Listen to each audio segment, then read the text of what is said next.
Hello guys, in this video I'm going to show you how to enable the zoom controls function on the VesselFinder application. But first of all, I just want to mention, please don't forget to subscribe to our channel, because at 100,000 subscribers we are going to show you our YouTube revenue statistics and growth strategy, how to make money online. So let's jump into it. First of all, open the application on your device.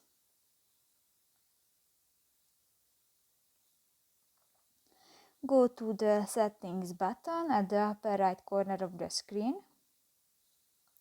Scroll down and in the display options section, go to the second option, the zoom controls, and just click to the next white circle.